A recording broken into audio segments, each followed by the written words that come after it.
اعوذ باللہ من الشیطان الرجیم، بسم اللہ الرحمن الرحیم۔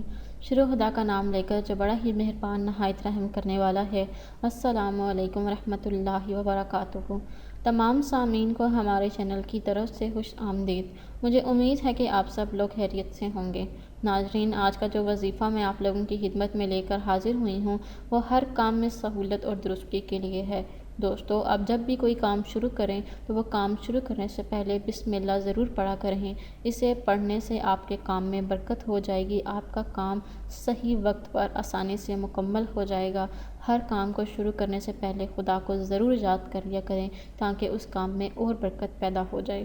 دوستو، انشاءاللہ تعالی آپ کا جتنا بھی بڑا مقصد کیوں نہ ہو، وہ آپ کا جتنا بھی بڑا مقصد ہوگا وہ آسانی کے ساتھ اور درستی کے ساتھ طے ہو جائے گا، اور آپ کی بڑی سے بڑی مشکل اس وظیفے کو کرنے کی مدد سے انشاءاللہ تعالی حل ہو جائے گی۔ دوستو، وظیفہ بتانے سے پہلے میری آپ لوگوں سے چھوٹی سی درخواست ہے کہ آپ میری اس ویڈیو کو لائک ضرور کریں اور اپنے دوستوں کے ساتھ شیئر کریں۔ شیئر آپ لوگوں نے اس نیت کے ساتھ کرنا ہے کہ یہ ویڈیو آپ لوگوں کے لیے صدقہ جاریہ اور اصالہ ثواب کا ذریعہ بنے گی۔ دوستو، ہو سکتا ہے کہ آپ کے ایک شیئر کرنے کی وجہ سے کسی انسان کی بہت بڑی پریشانی یا مشکل حل ہو جائے اور اس کا ثواب آپ کو بھی ملے گا۔ دوستو، اب میں آپ کو بتاؤں گی کہ آپ لوگوں نے یہ وظیفہ کیسے کرنا ہے۔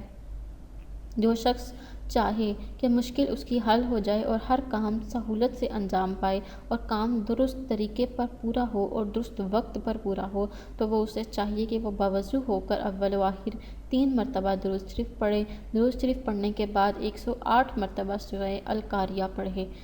سورہ القاریہ کو پڑھنے کے بعد اللہ تعالیٰ کے حضور حاضر ہو کر اپنے اس مقصد کے لیے، اپنی اس مشکل کے لیے، اپنے اس کام کے لیے اللہ تعالیٰ کے حضور گڑ گڑا کر دعا مانگے تو انشاءاللہ تعالیٰ اس کی ہر مشکل حل ہو جائے گی اور اس کا ہر کام مکمل ہو جائے گا اور آسانی سے طے پا جائے گا۔ دوستو، اگر آپ لوگوں کو آج کی ویڈیو پسند آئی ہے تو کمنٹس میں اس کا اظہار ضرور کیجیے گا۔ انشاءاللہ تعالیٰ آپ سے پھر ملاقات ہوگی بہت جلد ایک نئی وظیفے میں، ایک نئی ویڈیو کے ساتھ۔ مجھے اپنی دعاؤں میں یاد ضرور رکھیے گا۔ اللہ حافظ و ناصر۔